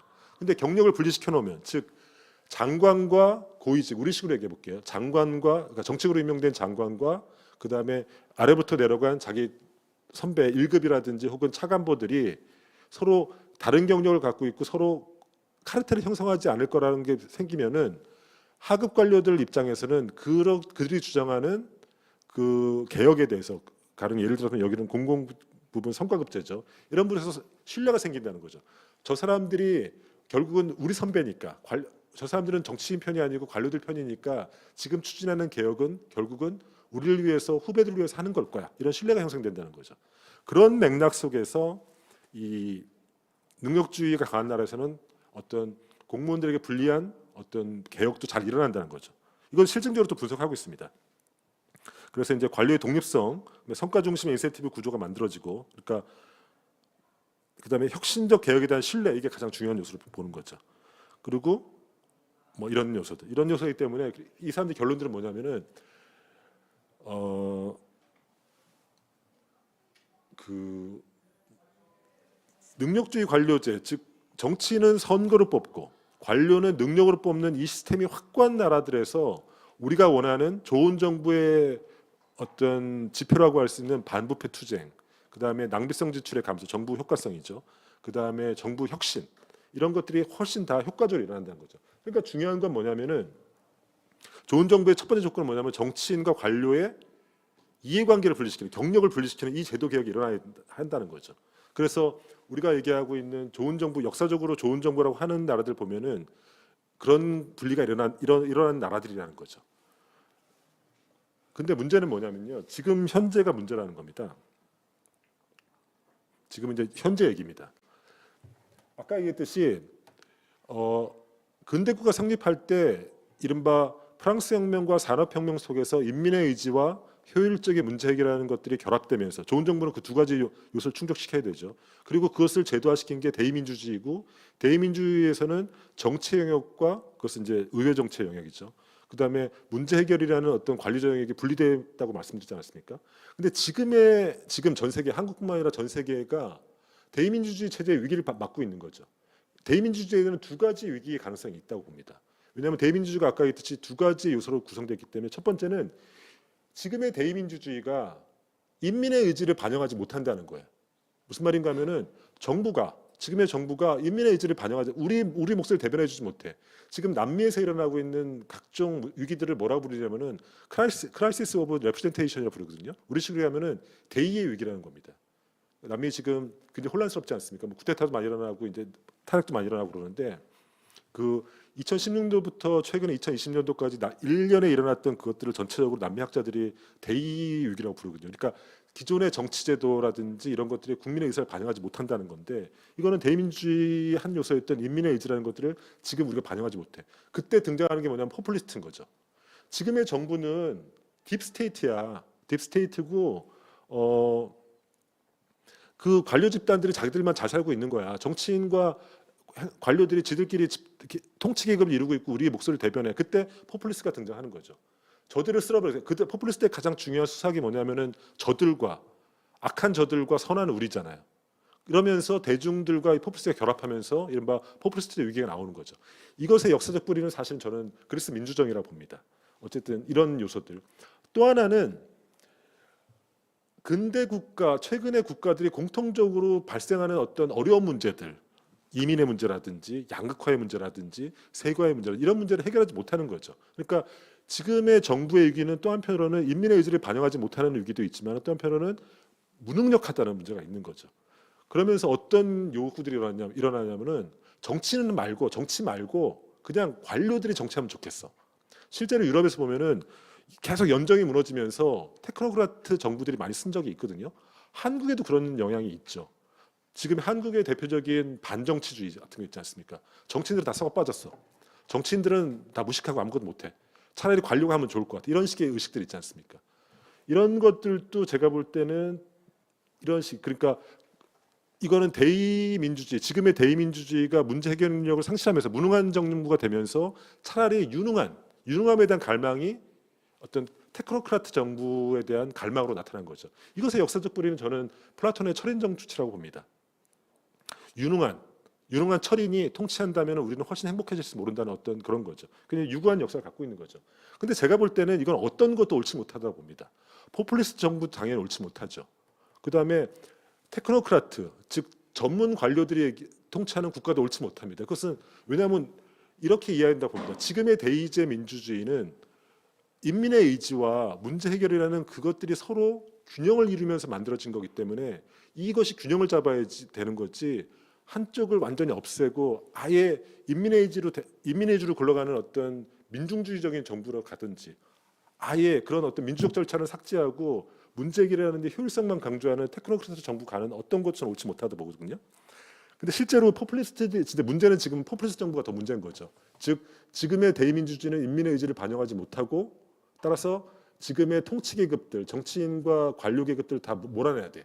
그래서 네 가지 사례가 있는데 이 마우어의 책을 보면은 이 사람들이 보면 이제 데모크라틱 백슬라이딩이라고 하는 민주주의 후퇴라는 그걸 해가지고 사례 분석을 쭉 해놨는데 보면은 이 사람이 두 가지 차원을 봅니다. 하나는 포퓰리스트들이 어떻게 현존하는 정치 질서, 행정 질서를 보느냐에 따라서 긍정적으로 보느냐, 부정적으로 보느냐 이렇게 이 차원이 있고 기존의 행정 전통이 굉장히 강하냐 약하냐 이 차원이 있습니다. 그래서 네 가지 유형을 보는데 예를 들어서 헝가리의 오르반이라는 사람이 있지 않습니까? 대표적인 포퓰리스트인데 이 사람이 2018년도인가 집권한 다음부터 이 사람들의 주장에 따르면 이 사람들은 기존의 국가 기구를 굉장히 긍정적으로 본다는 거예요. 그래서 근데 이제 헝가리 같은 경우는 기존의 행정 질서가 굉장히 약한 거죠. 그러니까 이때는 자기 주도로, 그러니까 자기의 입맛에 맞게 국가기구를 포획시켜서 바꿔낼 수 있는 거죠. 또 한편으로는 기존의 행정 전통이 굉장히 약한데, 즉 행정이 취약한데, 우리로 따지면은 우리식으로 얘기하면 이제 능력적 관료제가 약한데, 근데 새롭게 등장한 포퓰리스트가 굉장히 그 국관력을 굉장히 부정적으로 볼 때 해체시키는 경우가 있다는 거죠. 대표적인 게 이제 92년도 페루의 후지모리 이 사람이 자기가 재임 집권 때 친위 쿠데타를 일으켰던 사람이죠, 실제로. 그래가지고 완전히 이제 연방 정부가 아니라 당시 이제 페루의 관료제를 완전히 해체했던 이런 사례이고, 트럼프 같은 경우는 미국의 행정질서가 강하죠. 이미 단단한 어떤 전통을 갖고 있는데 트럼프라는 포퓰리스트 봤을 때는 굉장히 이제 부정적으로 보니까 이른바 딥스테이트로 보니까 해체할 수는 없고, 그러니까 이제 아예 사보타지, 아예 이제 무력화시키는 뭐 이런 식의 전략을 쓴다는 거죠. 그래서 아까 말씀드렸다시피 이렇게 포퓰리스트들이 기존의 행정 질서를 공격하는 일이 비일비재하게 등장하면서 미국의 행정학자들 중에서 기존에 보지 못했던 저는 굉장히 이상한 논문들이 많이 등장했다고 봅니다. 무슨 말인가 하면은 행정학자들이 굉장히 트럼프가 온다는 것으로 짐작되는 그 위기 상황에 대해서 공포심에서 굉장히 공무원 집단에게 굉장히 어떤 정치적 각성을 요구하는 이런 식의 논문이 좀 있다고 봐요. 대표적인 게 이제 가디언 국가라고 하는, 그러니까 가디언 스테이트라고 하는 논문이 최근에 있더라고요. 이게 뭐냐면은 공무원은 단순히 집행만 하는 것이 아니라 자유민주주의 수호와 민주주의 후퇴자의 방지자로서 역할을 해야 된다. 적극적인 역할을 굉장히 강조하는 거죠. 그다음에 공무원의 윤리적인 어떤 각성, 그다음에 그렇게 할 수 있도록 어떤 제도적으로 굉장히 그 공무원의 보호 장치 이런 것들, 대표적인 독립적인 정치적인 영향을 받지 않는 독립적 행정기관들의 어떤 중요성 이런 것들을 강조하는, 그러면서 파퓰리스트들이 헌정 질서를 유린할 때 공무원들이 자율적 기구 속에서, 정치적인 중립적인 기구 속에서 전문가적인 윤리를 통해서 적극적으로 민주주의 수호자로 나가야 된다. 근데 기존의 논리하고는 완전히 다른 거죠. 왜냐하면 공무원들에게 어떤 민주적 수호자 역할을 물론 얘기를 했지만 이렇게 적극적으로 얘기하는 건 저는 굉장히 의외라고 봤고 트럼프의 그림자라고 봤습니다. 그리고 최근에 올해 나온 보즈만 등의 논문을 보면은 이 논문은 제보다 한 발짝 더 나갔다고 봐요. 여기는 공무원의 7가지 저항 방식에 대해서 얘기해요. 기존에 보면 우리가 이제 허쉬만의 공무원의 저항 방식이 있잖아요. 익시트 보이스 로얄 뭐 이런 게 있잖아요. 거기다 하나 더 하면 이제 네글릭트 해가지고 우리를 식으로 하면 복지부동하는 이런 유형이 있는데, 이 사람은 이 논문의 주장은 뭐냐면은 기존에 정치 권력이 행정 조직을 이렇게 침투해 들어올 때, 그러니까 미국식으로 얘기하면은 트럼프가 대통령이 딥스테이트라고 연방제를 공격하면서 해체하고 정책 임명을 단행할 때 공무원들은 어떻게 저항할 건가 이런 얘기죠. 그때 이 사람들의 주장은 기존의 그 전가의 보도로 삼았던 뉴트럴 컴피던스라는 개념은 취약하다는 거예요. 그것은 그러니까 우리는 공무원은 중립적이야. 우리식으로 하면 정치적 중립이죠. 우리는 정치적인 중립이니까 어떤 정부가 들어오든 우리는 충성하면 돼. 이런 식의 정치적 중립은 오히려 현 상황, 그 헌정 질서의 유린이라든지 이런 것들, 민주주의 후퇴를 묵인하거나 방관할 때 위험이 있다는 거예요. 그러면 인내할 거냐? 인내도 안 된다는 거예요. 인내는 반민주적인 위협이 즉각적이거나 심각할 경우에 실효성이 떨어진다는 거예요. 세 번째, 윤리강령을 강하게 해가지고 그들한테 행동하냐. 근데 아시다시피 윤리강령은 아무리 구체적으로 만들어도 대개는 모호한 요소들이 있기 때문에 실효성이 떨어진다는 거죠. 그러면 내가 퇴직, 그냥 나 이런 꼴 보기 싫으니까 나가면 되냐. 누구는 나갈 수 있는데 모든 사람이 할 수는 없다는 거죠. 내부 고발, 휘슬블로는 어떠냐. 휘슬블로는 민주주의 훼손을 폭로하는데 효과적이죠. 효과적인데 개인에게 너무 많은 부담이 있다는 거예요. 그것들을 할 수 없다는 거예요. 트럼프 일기 때 게릴라 정부라는 개념이 있어요. 뭐냐면은 공무원들이 트럼프가 이렇게 오면은 트럼프가 명령을 내리면은 하는 척하고 안 하는 거예요. 그러니까 우리가 이번에 그 비상계엄 때 보면은 국회의사당 앞에서 그 특전사 군인들이 했던 게 약간 게릴라 정부 같은 경우죠. 그냥 명령을 오고 그냥 어영부영 하는 거죠. 이런 거. 이런 건데 이런 건 뭐가 문제가 있냐면은 이제 투명성과 정당성에 문제가 있는 거죠. 왜냐하면 어쨌든 국민의 위임된 권력을 받아서 이렇게 온 건데 관료제가 민주적 정당성이 없는데 결국은 그 정치적 명령자에게 대한 책임성을 통해서 국민에게 최종적으로 민주적 책임성을 지는 건데 만약에 이렇게 태업을 하거나 이렇게 사보타지를 하면은 그 정당성과 그 투명성이 떨어진다는 거죠. 이 사람이 그래 강조하는 게 뭐냐면은 앞에 6가지의 저항 방식은 이런 각각의 문제가 있어서 제도화된 집단 행동, 즉 공무원들이 조직적으로 연대해서 민주주의 위협에 대한 행동에 공동으로 대응할 수 있도록 하는 게 중요하다고 얘기합니다. 역시 이거는 파업을 하자는 얘기는 아니죠. 당연히 아니고 아까 앞에 얘기했듯이 공무원들이 정치적인 영향력으로부터 보호받을 수 있도록 어떤 제도 자체의 자율성을 높이는 정치적 영향력으로부터 보호받을 수 있는 이런 것들을 통해서 제도화된 집단 행동을 할 수 있도록 해야지 파퓰리스트들의 연방제 해체 공격으로부터 버텨낼 수 있다. 이런 얘기를 하고 있더라고요. 근데 제가 이거 좀 흥미롭게 본 건 아까 말씀드렸다시피 기존에는 없는 주장이었다는 거죠. 기존에는 약간 이런 얘기를 삼가하거나 굉장히 좀 정치적인 색깔이 있을 수 있어서 조심해 왔는데 아까 말씀드렸다시피 이 공무원의 정치적 중립인데 행정학자의 정치적 중립처럼 생각해가지고 좀 얘기를 안 해왔는데 최근에 이런 얘기를 적극적으로 하기 시작하더라. 그래서 굉장히 흥미로운 현상이라고 생각합니다. 마지막으로 이제 우리 얘기를 하려고 합니다. 저는 이 그림 한번 보시죠. 이 그림 보면은 이 X축은 관료의 자율성 축입니다. 그리고 세로축은 민주적 책임성의 축입니다. 만약에 관료의 자율성이 저 끝에 가 있으면은 그거는 견제받지 않는 관료제죠. 견제받지 않는 관료제고 트럼프식으로 얘기하면은 딥스테이트인 거죠. 관료들은 민주적 책임성을 갖지 않고 자신들이 이해와 혹은 결탁돼서 통치 계급이 돼서 국가의 특권 계급이 되는 거죠. 이거는 우리 식으로 얘기하면 정치의 관료합니다. 이게 적당한 비유인지 모르겠지만 제 생각에는 한국의 검찰들이 전 이렇다고 봅니다. 혹은 한국의 어떤 재무관료들도 역시 스스로가 견제받지 않는 관료가 굉장히 관료 파워가 센 이런 것들. 그렇다고 해서 이들을 완전히 자율성을 없애는 완전히 정치화시키거나 혹은 트럼프처럼 완전히 조져버려가지고 도구화시키면 어떻게 될까? 그때도 역시 정치 권력의 수단이 될 뿐이니까 민주적 책임성은 떨어지는 거죠. 그래서 중요한 거는 그 민주적 책임성이라는 측면에 보면은 도구화된 관료제도 아니고 견제받지 않는 관료제는 그 중간, 즉 그 중간에서 민주적 책임성이 가장 높은데 그러면 이런 식의 어떤 국가 조직 방식은 뭐냐? 이 책의 주장에 따르면은 관료는 능력으로 뽑고 그 다음에 정치는 선거로 뽑아서 관료는 동료 관료들에게 책임지도록 하고 정치인은 유권자에게 책임지게 해서 책임성의 통로를 바르게 만들므로써 그들의 이해관계를 분리시켜서 그들이 카르텔을 만들지 않도록 하는 이런 식의 국가 조직 방식이 좋은 정부의 요건이다. 그리고 그렇게 만들면 아까 얘기했듯이 부패 통제와 정부의 효과성과 그 다음에 행정개혁이 잘 일어난다. 이런 것들이 이제 얘기인 거죠. 한국은 어떨까? 전 생각해 보면은 여기 이제 선생님들이 다 전문가시들인데 한국은 이렇습니다. 제가 생각하기에는 한국이 이렇습니다. 민주화의 한국이 이렇습니다.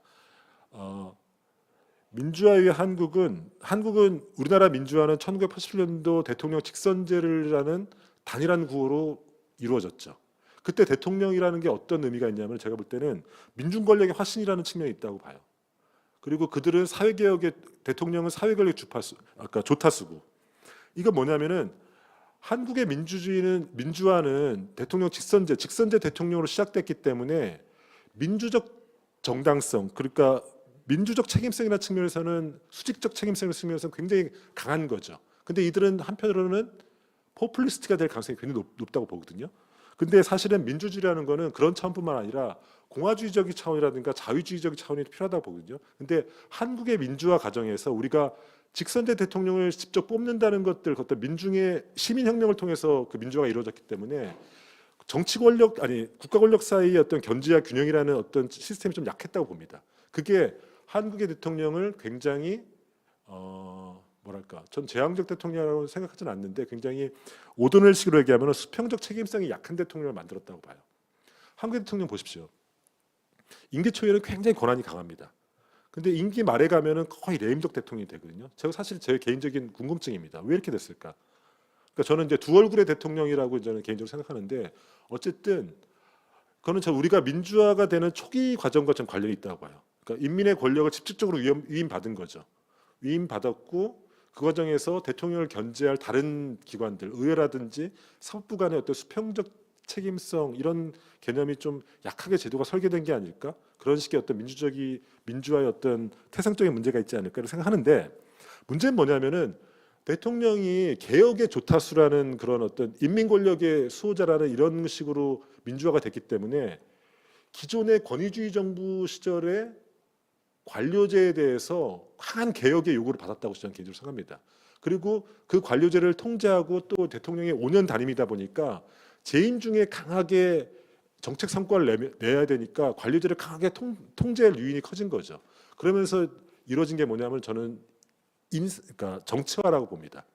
대통령이 집권하면은 먼저 자신에게 충성할 사람 중심으로 강하게 상층과 핵심란을 다 인사 조치를 하는 거죠.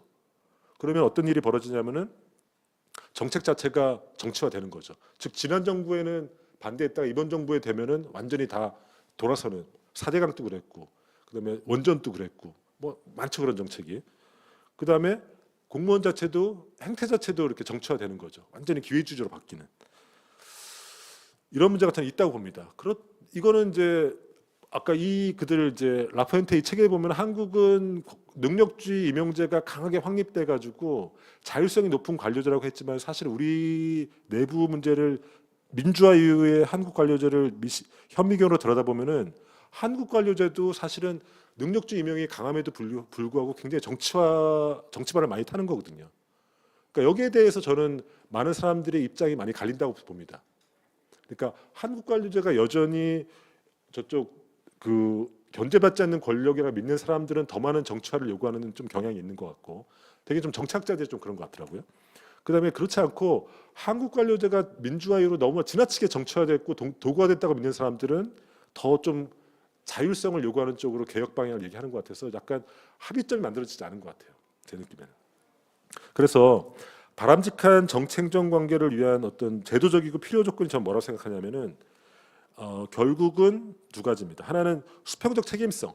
이건 뭐냐면은 이 대통령이 들어와서 결국 민주화 이유는 대통령이 들어와서 관료제를 해체하는 그러니까 정치화를 통해서 강하게 통제하면서 관료제 자율성이 헤쳐지는 거거든요. 그러면서 여러 가지 부작용이 일어나는 건데 그러려면 이 대통령 권력을 이 수평적으로 제도적으로 견제할 수 있는 이런 수평적 책임성을 제도하는 요소들이 좀 필요하다고 봅니다. 대표적으로 이제 사법부의 독립성이라든지 의회의 견제라든지.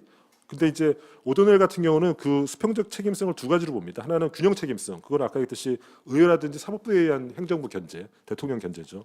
두 번째는 위임 책임성이라는 차원이 있는데 개념이 있는데 그게 뭐냐면은 사법부라든지 권력기관, 대표적으로 검찰, 국세청, 혹은 뭐 경찰 이런 이제 사법 권력들 있지 않습니까? 이런 권력들이 정치적 중립성을 확보할 수 있는 이런 제도적 장치가 필요하다는 겁니다. 그래야지 공무원들도 굉장히 어떤 이른바 우리가 헌법에 있는 그 정책 중립성을 확고하게 지킨다는 거죠. 또 하나는 이런 제도적 차원의 보완책뿐만 아니라 관료 자신의 내면적 전문가주의 이런 것도 굉장히 필요하다는 거죠. 즉 민주화 이후로 사실 되면은 공무원 이런 거잖아요. 처음에 권력이 셀 때는 줄 섰다가 권력 빠지면은 완전히 손 놨다가 마지막에는 다른 정부에 줄댄다는 거 아닙니까? 그래서 1급 정도 되면은 다음 정부 누가 올지 봐가지고 인수위 들어가서 뭐 이렇게 튄다는 거 아닙니까? 그러니까 이런 행태의 정체가 나타나는 건데 이건 사실은 공무원의 어떤 내면적 전문 직업주의하고는 배치되는 것이거든요. 이런 것도 우리가 좀 확립할 필요가 있지 않는가 이런 생각을 합니다. 그래서 이 책이 이런 식으로 좀 저는 민주화 이후의 한국의 관료제 그리고 민주화 이후 한국의 관료제는 사실은 정치와 대통령 직선제 대통령이라는 이 맥락을 빼면은 전 이해하기 힘들다 보거든요. 그래서 이런 어떤 맥락에서 좀 봤으면 좋겠다. 그런 아이디어를 주지 않나는 개인적으로 생각합니다. 그래서 이 책을 이제 번역했던 거고요. 이제 제가 책을 드리면 좋은데 책이 비싸게 만들어져 가지고 좀 네, 출판사에 미안해 죽겠습니다. 책이 안 팔려 가지고 이게 그렇습니다. 경제 고맙습니다. 네. 네, 감사드립니다. 자, 그러면 저희 이제 토론을 이제 진행을 하면 좋을 것 같은데요. 저희 순서대로 진행을 할까요? 아니면 어떤 식으로 진행을 할까요? 저희 그 합의를 해서 그냥 목소리만 나와도 된다라고 그래서 근데 이제 교수님이 거기 계시면 저희가 얘기하기는 좀 그래서 어떻게 하면 좋을까요? 네. 네. 이렇게 앉아서 우리 그냥 프로그램 상에 있는 순서대로 시작해 보도록 하겠습니다. 우리 먼저 네, 차세영 박사님. 네. 네, 토론자분들 다 하나씩 그 마이크를 쥐고 계시면 좋을 것 같습니다. 네.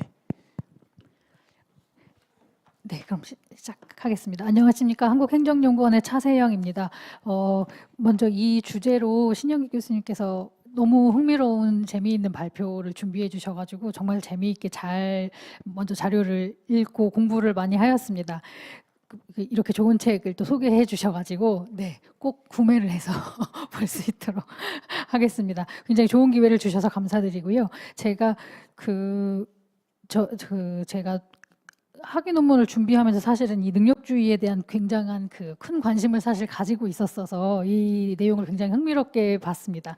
그래서 제가 처음 이제 그 자료들을 살펴보면서 먼저 드리고 싶었던 말씀이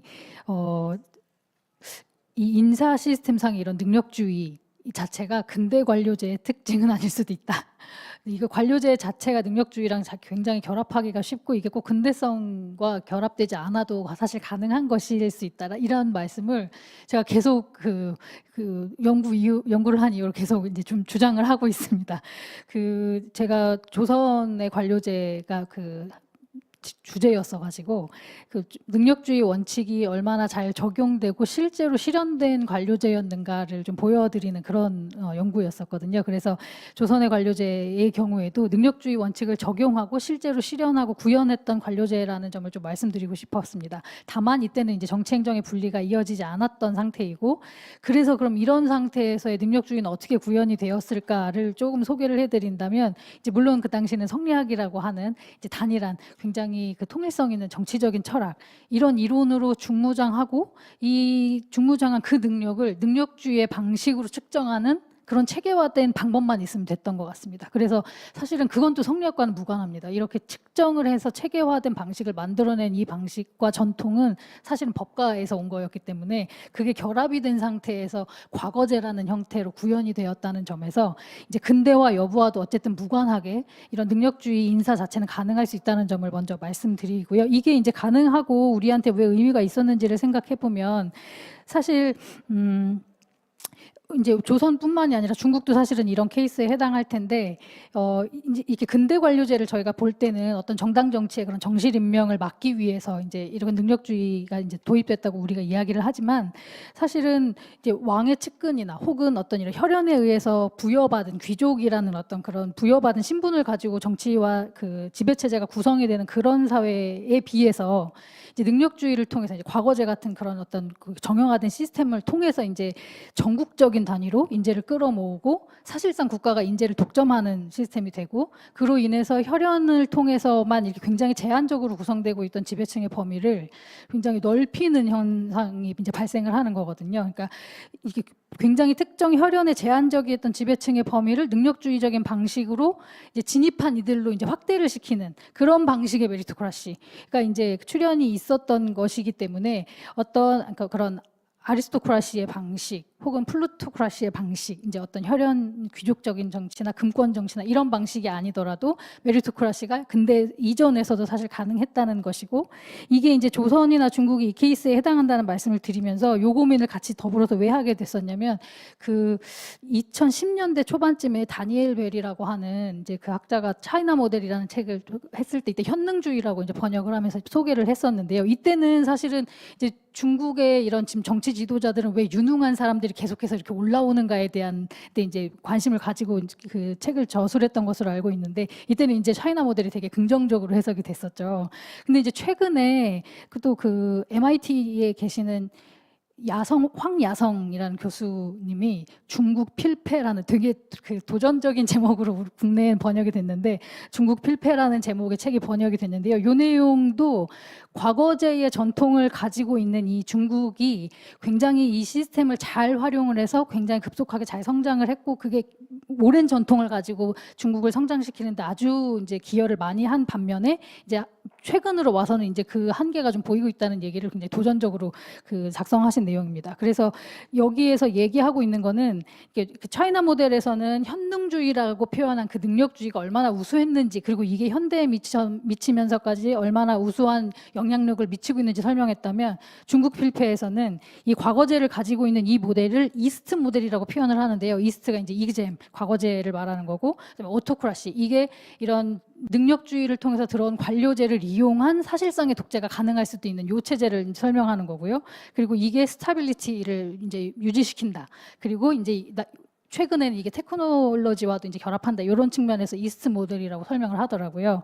그래서 여기서는 이제 이 이그잼의 이 과거제와 이 능력주의를 통해서 이렇게 나아간 요 국가 체제의 한계에 대해서 이제 좀 얘기를 하기 시작한 모델이라고 저는 이해를 했습니다. 그래서 이렇게 사실 동일한 대상을 보고도, 그리고 그 원인을 동일하게 과거제에 찾으면서도 해석이 이제 최근에 이렇게 달라진 것인데요. 사실 이게 조선이나 중국이나 다 사실은 이 케이스에 좀 해당을 한다고 생각을 했는데, 다만 이게 최근 현재의 중국의 모델을 이해하는데도 요 방식으로 지금 이해를 하고 있는 건데, 그럼 우리는, 한국은 어떻게 설명을 해야 될까? 한국도 사실은 이런 과거제의 강력한 전통과 그런 어떤 뭐라고 해야 될까요? DNA 같은 게 좀 남아 있는 것 같은데, 현재 한국은 그렇게 지금 현재 중국이 독재 체제라고 이제 비난받기 시작한 그런 양상은 지금 띄지 않고 있고, 물론 이제 최근에 좀 급변하긴 했지만, 그런 면에서 그러면 한국은 어디에 해당한다고 봐야 될까? 무슨 차이점이 있을까라는 고민을 좀 해봤는데, 사실 이제 그 교수님이 오늘 발표해 주신 자료에서 이제 관료제 유형이 4가지로 나뉘었었고,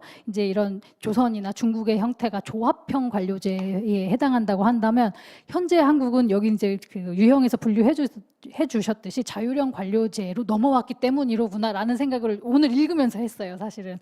그래서 그래서 중국이랑 조금 다른 길을 갈 수 있었구나. 근데 그러면 자율형 관료제로 구분이 될 수 있었던 이유는 결국은 뭐에 있지? 라고 생각을 해보니 역시 경력 분리에 있더라고요. 그러니까 결국은 정치행정의 분리와 경력 분리가 이제 현대 사회로 왔을 때는 결국 중요해지고, 그러니까 이전에 그런 능력주의가 근대 이전에도 가능했었지만 정치행정이 분리되지 않은 상태에서 이제 그 영향력을 충분히 발휘했던 것이 오늘날 와서는 이제 한계를 보이고 있는 것인데, 이게 오늘날 이제 더 넥스트 스텝으로 나아가려면 결국은 경력 분리가 필요한 것이고 자율형 관료제로 나아갔어야 되는 것이로구나라는 생각을 그래서 비로소 하게 됐습니다. 근데 이제 다만 저는 그 이제 뭐 네오베버리안 스테이트의 관점이라든지 이런 거를 일견 좀 긍정적으로 보는 그런 관점을 좀 가지고 있는데, 그 교수님께서 민주화 이후에 한국의 관료제가 많이 정치화되었다고 이제 보시는 그런 관점에서도 이제 접근을 할 수 있는 측면이 있는 반면에, 제가 또 이제 연구원에 있어서 그런지는 몰라도 그러니까 테크노크라트라는 말이 제가 이게 정말 부정적인 의미일까라는 생각을 좀 할 때도 있어요. 우리는 테크노크라트 정부로 갈 가능성이 되게 최근까지 높아졌던 것은 아닐까라는 생각을 한편으로 하고 있었는데요. 이제 사실 그 일례로 이제 그 법령 의원 발의하고 정부 발의의 법령 수만 봐도 사실은 그 통과 비율이 정부 발의가 압도적으로 높잖아요.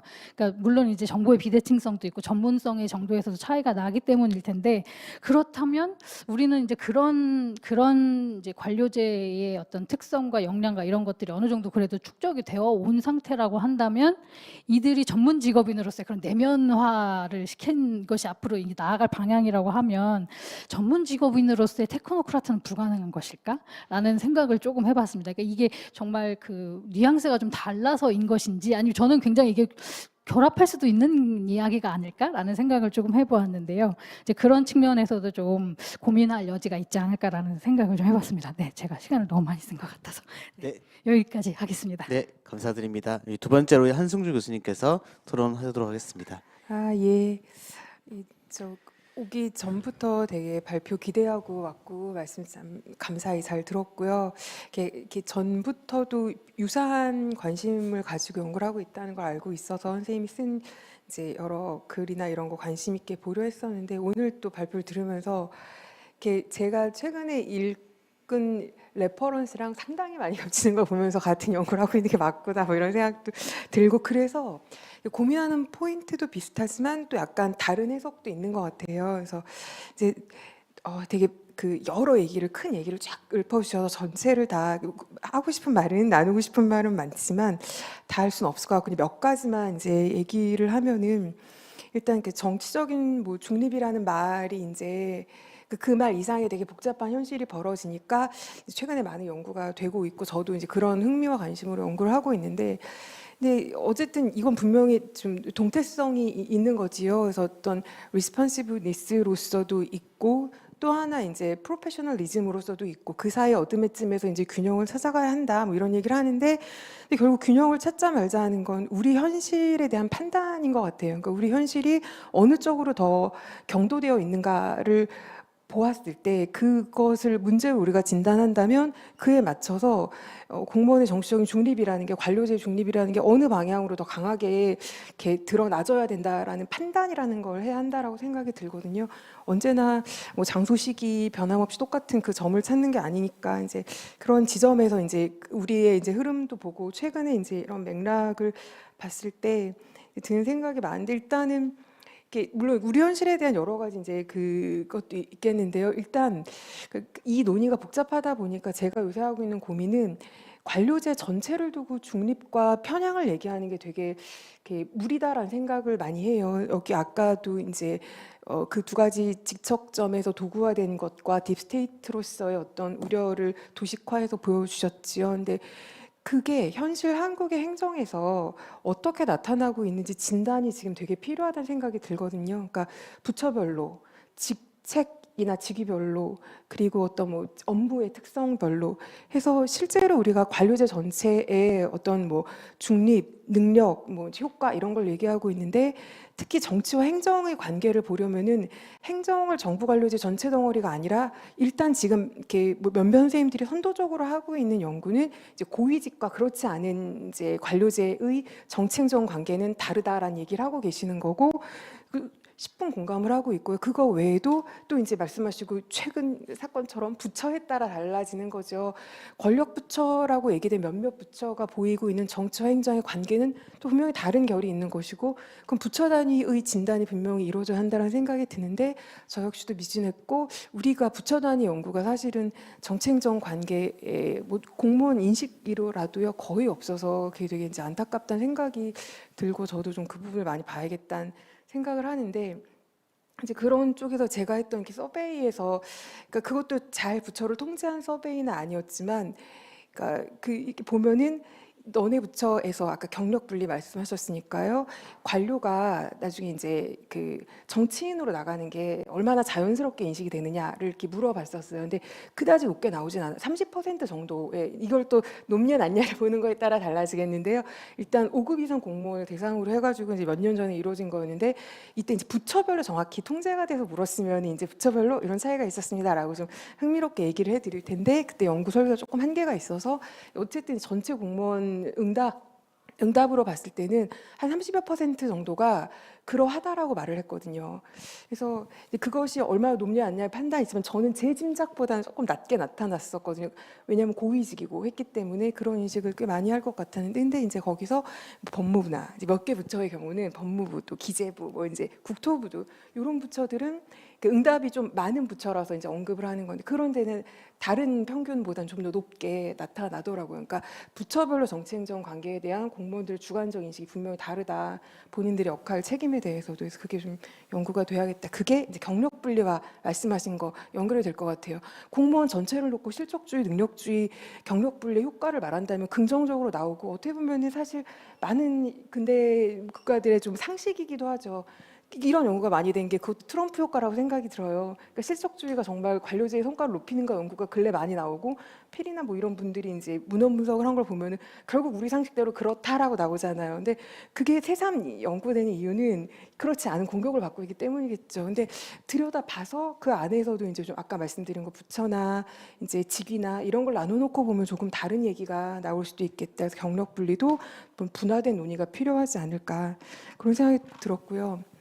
그냥 이건 또 말씀 어쨌든 그냥 하나 더 이제 생각이 들면, 이제 우리 한국 최근에 대한 이제 걱정 중에 하나가 역시 이제 했던, 제가 이제 다른 공저자분들과 했던 연구에서 공무원들 이제 인식조사였는데, 거기서 나왔던 저한테 흥미로웠던 결과가 뭐였냐면은, 그러니까 이제 공무원들이 지난 이제 기간 동안 다 입직한 이후에 대통령이 얼마나 이제 강하게 관료제를 통제했는가를 이렇게 묻고, 그리고 나서 이제 뭐 국정 선거나 이런 게 얼마나 잘 됐는가를 종속표시를 놓고 묻고 그랬는데, 그러니까 네, 근데 이제 거기 나온 것처럼 제가 흥미 있었던 게, 이제 굉장히 공무원들 생각하기에 대통령이 강하게 통제를 하면은 대통령은 더 많은 걸 잃어요. 근데 그 사이에 관료들은 도구적인 행태, 우리가 걱정하는 이제 뭐 소극적인 거, 책임 회피 이런 행태가 늘죠.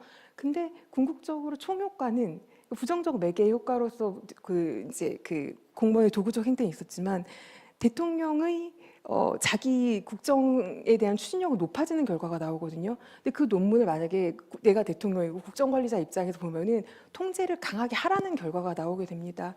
그래서 이걸 어떻게 해석을 해야 될까 이제 고민을 하는데, 5년 단임의 대통령의 경우는 이제 대통령의 관료제를 이제 쥐어짜고 나가도 되는 거죠. 지금처럼 이렇게 제도를 찢는 느낌이 들 정도로 세게 쥐었다고 나가도 본인의 아젠다를 추진할 수 있으니까. 근데 그렇게 남겨진 그 관료제는 또 새로운 다음 대통령에 갈 거고, 어느 정권을 막론하고 다음에 대통령이 받게 되는 관료의 역량은 분명히 그 전보다는 낮아져 있다라는 거죠. 도구적 행태가 늘어났고. 그렇다면 이건 악순환이겠다라는 생각이 들어서 되게 문제라고 여겨졌습니다. 그래서 이제 그런 부분에 대해서도 좀 이렇게 적절하고 효과적인, 그러니까 국정 관리자의 눈으로 봤을 때에도 합리적일 수 있는 거면서, 동시에 관료제의 어떤 지속 가능성, 역량 측면에서도 합리적인 통제 수단이 뭔지를 조금 찾아야 될 필요가 있겠다는 생각을 해봤습니다. 이상입니다. 네, 감사합니다. 그 다음 우리 최병원 박사님 토론 듣도록 하겠습니다. 네. 네, 안녕하십니까. 저는 한국행정연구원의 최병윤입니다. 제가 이런 자리에 초대를 받아서 이렇게 발언할 수 있는 기회를 주셔서 정말 감사드리고, 솔직히 제가 이번에 교수님의 논문을 미리 예전에 2018년에 나왔던 논문들 읽어봤고, 그리고 또 최근에 이 책을 쓰시면서 어떤 대략적인 내용의 책인가에 대해서도 대충 파악을 했습니다. 일단 저는 뭐 구체적으로 너무 전문적인 내용보다는 어떻게 하면 이제 한국의 현실에 있어서 이 내용이 적용될 수 있는가 측면에 중점을 두고 얘기를 해보도록 하겠습니다. 선행 연구를 보더라도 이 관료제의 특성은 정부의 성과에 영향을 미치고, 또 종국적으로 정부의 질, 그리고 좋은 정부의 성패를 이제 결정한다고 되어 있습니다. 그리고 이런 관료제의 국가간 비교는 주로 인사행정 측면에서 주로 논의가 되어 왔습니다. 이 관료제의 인적 구성은 이제 정책에도 영향을 미치게 되는데요. 곧 인사의 정치화가 정책의 정치화로도 연결이 된다라고 할 수 있습니다. 그리고 이제 관료화의 측면과 정치화의 측면에서 이제 나눠서 생각해 볼 수 있는데, 관료화가 심화될 경우에는 중립성과 전문성이 이제 더 고도화될 수가 있고, 정치화가 심화될 경우에는 대응성과 책무성 측면에서 더 고도화가 될 수 있다는 장점이 있습니다. 그리고 기존의 선행 연구들을 찾아봤을 때는 이러한 정치와 행정의 엄격한 분리는 불가능하다는 연구가 굉장히 많았습니다. 그리고 이거를 실제적으로 이제 커리어적인 측면에서 이 정치와 행정을 어떻게 분리를 해야 되는지, 그리고 지금까지 이제 우리나라의 경우에는 진짜 단적인 예를 들면은 행정의 경우에는 고위직 공무원으로 퇴직을 하고 뭐 국회의원이라던가 단체장이라던가 공공기관장으로 이제 나가시는 분들을 많이 봤습니다. 그런 분들은 본래 본인들이 권력욕이 있었던 경우도 있었고, 그리고 뭐 행정 관료로서의 한계로서 실제 입법 과정에 참여해야 하고 싶다는 그런 동기적인 측면에서 이러한 결정을 내린 경우가 많았습니다. 그리고 정치의 경우에는 정치인을 하다가 뭐 장차관으로 갔다가 다시 정치인 되시거나, 아니면 정치인을 하다가 소위 말하는 어쩌다 공무원이 됐다가 다시 정치인으로 복귀하시는 분들이 있었는데, 이런 분들은 전문 현장 경험의 축적, 그러니까 커리어적인 측면에서 이런 행정 경험을 쌓는 경우가 많았다고 봅니다. 그리고 정치인이 행정 쪽으로 왔을 때는 굉장히 정치 쪽에서 축적했던 열정이라던가 추진력, 기획력으로 굉장히 일을 되게 전문적으로 그리고 적극적으로 추진을 할 수 있는 장점을 가지고 있습니다. 그리고 선거로 선출된 리더십의 철학과 비전을 적극 반영할 수 있는 장점이 있습니다. 그리고 행정관료가 정치 쪽으로 갔을 때는 전문성, 그리고 현장 지식, 균형 감각을 갖출 수가 있고, 그리고 재직 시절에 가지고 있던 문제의식이라던가 고민을 구현할 수 있다라는 장점을 가지고 있습니다. 반면에 정치인이 계속 정치에 있을 때랑 행정관료가 계속 행정에 있을 때랑을 한번 또 고민을 해봤는데요. 정치인이 계속 정치에 있을 경우에는 행정에 대한 무지가 발생할 수 있고, 또 뭐 소위 우리가 이제 TV에서 쉽게 볼 수 있는 국정감사 등의 쇼를 통한 행정의 우위에 서려는 모습을 이제 종종 발견할 수 있게 됩니다. 그리고 행정관료가 계속 행정에 있을 때는 공익 이전의 사인이기 때문에 개인의 온전한 중립성과 전문성이 오히려 담보될 수 없는 그런 문제점이 있고, 또 잘 아시겠지만 부처 이기주의라던가 정권에 따라서 몸을 사리는 행태 등이 나타날 수 있다고 생각합니다. 그리고 또 이거는 제가 최근에 굉장히 공공공사 동기에 되게 심취해 있는데요. 행정과 정치가 분리될 수 없는 현실적인 이유를 저는 입직 동기에서 찾고 싶습니다. 우리나라 같은 경우에는 가난했던 대한민국이었고, 그리고 뭔가 생존투쟁, 입신양명, 그리고 집안을 일으키는 길로서 고시 합격을 굉장히 생각을 했습니다. 어떻게 보면 대한민국의 욕망의 응축의 산물 중에 하나가 고시제도라고 할 수가 있습니다. 그래서 정도의 차이는 있고, 그리고 일반화할 수는 없지만 행정관료라던가 정치가라던가 이 두 직업의 입식 동기가 어떻게 보면 권력으로 이제 동일했다고 이제 제 스스로는 판단을 내렸는데요. 제가 실제로 얼마 전에 그 고위 공무원으로 계시다가 이제 퇴직한 분과 이제 대화를 나눌 자리가 있었습니다. 근데 그분 같은 경우에는 제가 평소에 생각했던 뭔가 공공봉사 동기에 의해서 고시를 도전을 하셨고 고위 공무원으로서의 커리어를 쌓아오셨을 것이라고 생각을 했는데 오히려 권력이었습니다. 그렇기 때문에 저는 이 교수님께서 쓰신 책 저자들이 스웨덴 학자들이지 않습니까?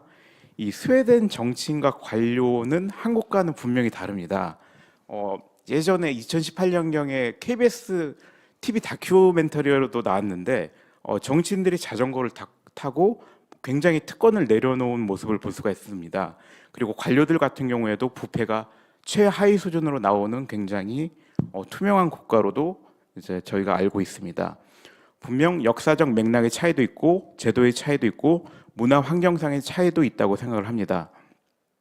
저는 행정학 공공봉사 동기의 신봉자이기 때문에 실제로 고위공무원들이 뭔가 이렇게 권력욕 측면에서 이렇게 뭔가 공직에 도전을 해서 공직으로서 커리어를 이어온다는 사실에 굉장히 좀 놀랍기도 하고, 그렇기 때문에 뭔가 고시 공부를 했었던 이런 연구자분과도 얘기를 해놨는데 저희들은 세상을 긍정적으로 변화시키는데 영향력을 발휘하고 싶어서 고위공직자를 꿈꾸지 않았느냐 이렇게 얘기를 나눈 적이 있습니다.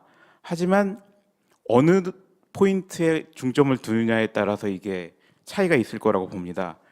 이 세상을 긍정적으로 변화시키는데 영향력을 발휘하는 데 있어서 세상을 긍정적으로 변화시키는 것은 바로 공공봉사 동기입니다. 하지만 영향력 측면에 뭔가 중점을 둔다면 이거는 권력욕으로 생각할 수가 있는데요. 이 둘 중에 어디에 중점을 두느냐는 굉장히 중요한 점이라고 생각을 합니다.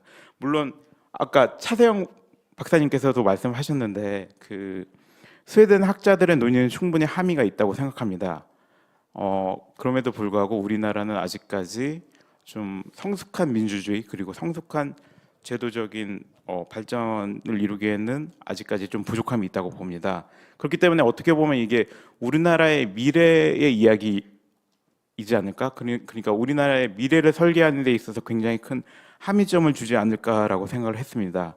그렇기 때문에 저는 앞서 말씀드렸지만 공공봉사 동기를 굉장히 중요시하는 사람이기 때문에 이제는 뭔가 공직에 대한 입직 동기 그리고 정치에 대한 뭔가 입문 동기에 있어서도 권력욕이 아니라 공공봉사 동기에서부터 시작을 해서 이 출발점은 공공봉사 동기이고 거기에 권력 의지가 더해질 때 이제 뭔가 정치에도 진출을 해서 역할을 하는 것이 좀 더 올바른 방향이지 않나라고 말씀을 드려봅니다. 네, 이상입니다. 네, 감사합니다.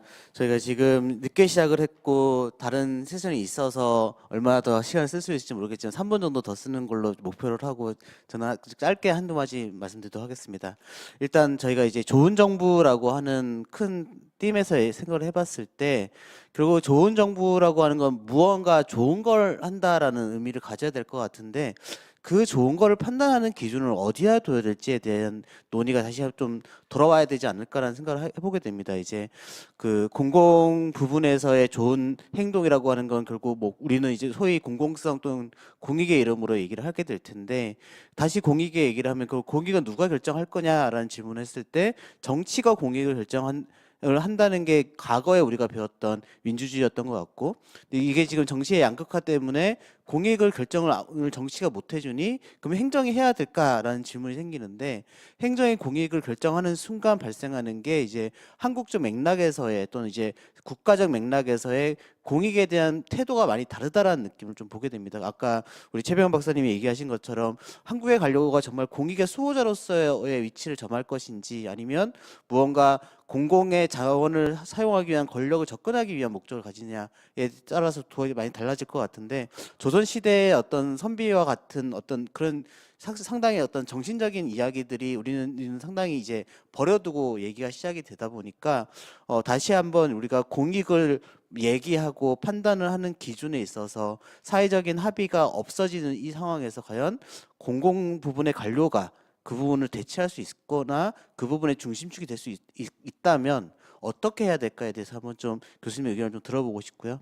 두 번째는 관료제라고 하는 그 개념이 상당히 이제 포괄적으로 쓰이는데 아까 우리 한순희 교수님께서 얘기하신 것처럼 관료제가 있는 부처의 성격에 따라서 완전히 이제 정치와 행정관의 관계가 많이 달라지는 것 같습니다. 그래서 권력지향적이거나 자원이 많은 쪽에서의 관료제의 어떤 정치와의 관계와 그런 권력과 멀어져 있는 쪽에서의 정치와 행정의 관계는 상당히 다른 양상이 나타날 것 같은데 그렇다면 지금 우리가 이야기하고 있는 이 부분에서의 관료의 범위는 어디까지일까와 동시에 직급도 따져본다면 결국 고위공무원단에서의 어떤 정치행정관의 관계와 비고위공무원단에서의 정치행정관의 관계 이 측면에서도 좀 얘기가 많이 달라질 것 같은데 결국 우리는 이제 여전히 수평적이 되었다 하더라도 관료 조직으로 가면 여전히 수직적이고 상사가 뭘 할 때까지 기다리고 있는 이런 문화 속에서 고위공무원단으로 이제 자율성을 부여해진 집단도 정치의 목소리를 들으려고 하는 이 상황들이 과연 우리가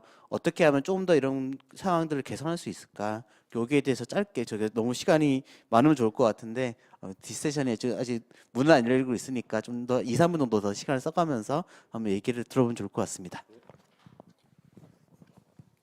아니 저는 이게 뭐 제가 답이 있을 리가 없지 않습니까? 제가 답이 있을 리가 없고 좀 이런 얘기를 좀 해보고 싶었습니다. 왜냐하면은 저는 이제 그냥 저희 소감을 얘기를 하면은 좀 너무 이렇게 좀 전문적인 좀 디테일한 데를 많이 행정학자들이 강조를 하니까 사실은 좀 이런 정치와 행정의 관계라든지 혹은 이 세상 세계사 관계에서 좀 이렇게 좀 이런 얘기를 좀 이런 좀 고상한 얘기도 하고 싶잖아요 가끔. 그래서 좀 그런 맥락에서 평상시에 제가 이 논문으로 이제 흠모했던 분들의 얘기 들으니까 되게 좀 좋았습니다. 제가 무슨 답이 있지는 않습니다. 근데 제가 하나하나 제 인상적인 것만 한번 제가 느낌 한번 말해볼게요. 차세영 교수 박사님께서 그 아까 그 동아시아의 그 옛날부터 능력주의 하지 않았냐. 실제로 영국에서 도입될 때 이게 차이니스 모델이라고 해서 굉장히 우습게 봤다는 거 아닙니까, 그죠? 그리고 아까 다니엘 벨 제가 한국에 왔을 때 만났었습니다. 그때 그 사람 막 근데 그 사람은 실제로 중국 공산당한테 약간 펀딩 받는 얘기가 있어요. 네, 맞아요. 근데 물론 이제 그거는 이제 놀라운 제도고 옛날부터 하고 말씀하셨듯이 이제 제왕이 자신의 어떤 통치 기반을 확대하는 이런 걸 볼 수도 있죠.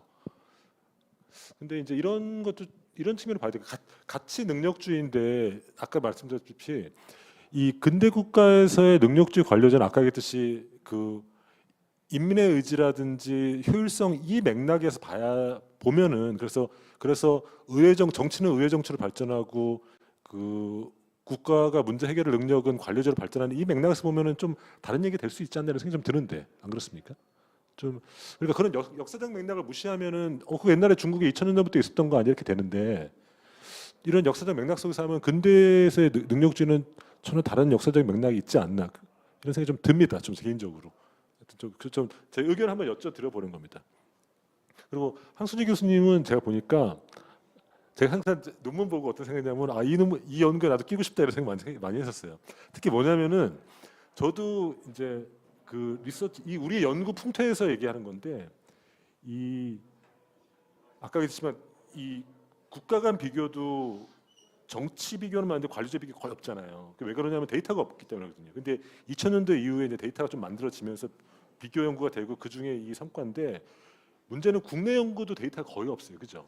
제가 얼마 전에 신문사에서 무슨 뭐 중도층 데이터를 이제 신문사랑 같이 하는 거예요. 그래서 행정학자니까 그럼 유권자만 하지 말고 공무원들도 좀 했으면 좋겠다고 했더니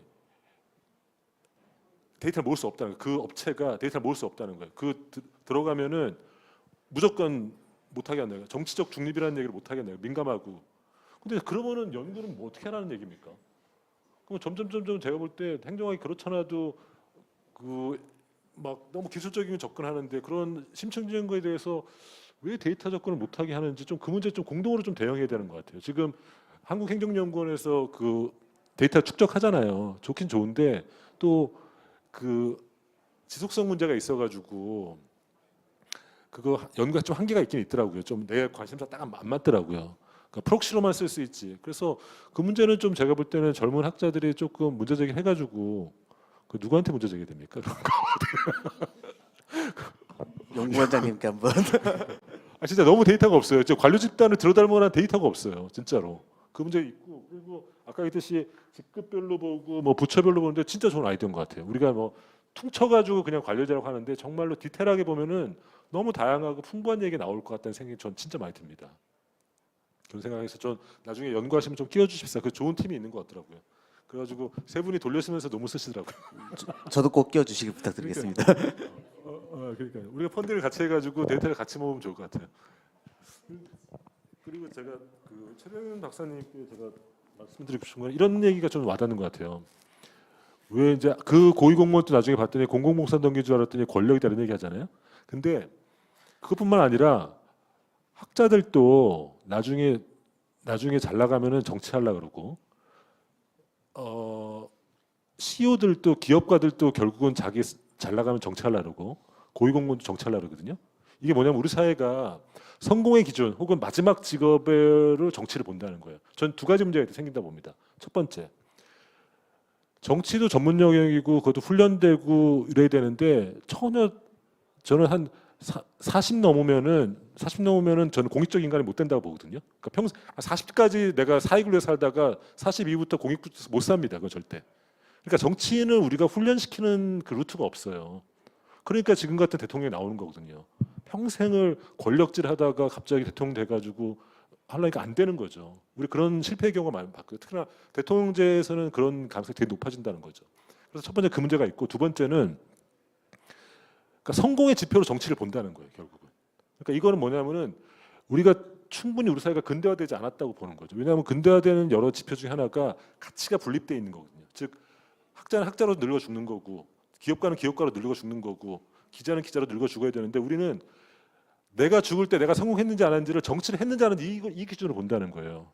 그러니까 모든 것의 성공의 지표로 정치를 보는 게 저는 정치 자체에도 해악적이고 우리 나머지 사회도 굉장히 그 직업 자체의 어떤 독립성과 전문성에도 굉장히 해악적이라고 봅니다. 저는 행정학자 중에 그런 사람 많다고 봅니다. 그렇습니다. 그리고 그 마지막으로 이제 박종수 교수님께 저는 해답은 아니고 아이디어인데 이런 것 같습니다. 그 뭐냐면은 사실은 그러니까 공무원이나 행정의 중립이라는 건 사실은 어떤 전제가 좀 필요하다 보냐면은 정치 자체 즉 양극단의 정치가 되게 합의 지점이 넓을 때 굉장히 행정의 정치적 독립이라는 게 저는 확보된다고 보거든요. 가령 그래서 1945년도 영국 이후의 대합의 시절에 즉 좌우가 바뀌어도 그러니까 보수당과 노동당이 정권을 교체하게 하더라도 그 그랜드 코얼리션이나 그 합의라는 컨센서스라는 그게 움직이지 않았지 않습니까? 물론 대처 때 다 깨지지만은 그러니까 공무원들은 보수당이 집권하든 혹은 노동당이 집권하든 큰 틀의 변화가 없었던 거거든요. 그러니까 내가 볼 때는 공무원이 저도 약간 좀 행정을 공부하니까 약간 공무원 편드는 경향이 있는데 이 정책 중립이 해치는 거는 사실은 이제 정치 부분의 문제, 그러니까 공무원 자체의 어떤 문제보다는 사실 정치 부분의 문제가 사실 많긴 많은 것 같아요. 그러니까 합의 지점이 좁은 정치들 있잖아요. 그러니까 합의 지점이 넓으면은 그 내부에서 공무원들도 굉장히 운신의 폭이 넓고 정치적 중립에 지킬 가능성이 큰데 점점점 우리 정치가 극단화되잖아요. 극단화되니까 이 정부에서는 탈원전에다가 이 정부 되면 탈원전을 벌주는 이런 이상한 행정을 하게 되는 거잖아요. 그러니까 저는 공무원을 탓하기 전에 그 정치 자체 합의점을 넓혀라. 근데 그거는 제가 볼 때는 문제는 뭐냐면은 그러려면은 제가 볼 때는 정치에 더 많은 관심을 가져야 된다고 봅니다. 무슨 말이냐면은 행정학자들도 그런 정치적인 맥락에 대해서 더 많은 관심을 갖고 해야 되는데 안타깝게도 그러진 않은 것 같아요. 제 느낌에는. 그거는 정착자의 몫이고 행정 영역이 아니야 이렇게 되는 거죠. 아까 말씀드렸듯이 공무원의 정치적 중립이지 행정학자의 정치적 중립이 아니잖아요. 그래서 제 개인적인 의견입니다. 네, 감사드립니다. 저희가 너무 좋은 시간이었는데 시간이 남아 있는 시간이 많지 않아서 다음에 또 다른 기회에 저희 임기는 끝나지만 그래도 저희 임기와 관계없이 또 다르게 좀 세션을 만들어서 좀 더 이제 논의할 수 있는 시간을 만들어 보도록 하겠습니다. 그리고 이제 사실 정치적 중립보다는 정치적 무관심에 가까웠던 것 같습니다. 어떻게 보면 근데 이제 사실 정치 상황이 있다 보니까 다시금 관심을 가지게 되는 맥락인 것 같고 이 기회에 조금 더 우리가 이런 관료제, 정부, 행정에 대한 이야기들 좀 많이 하는 시간을 앞으로 더 가져와 봤으면 좋을 것 같습니다. 오늘 너무 시간 내주셔서 너무 감사드립니다. 네, 감사합니다.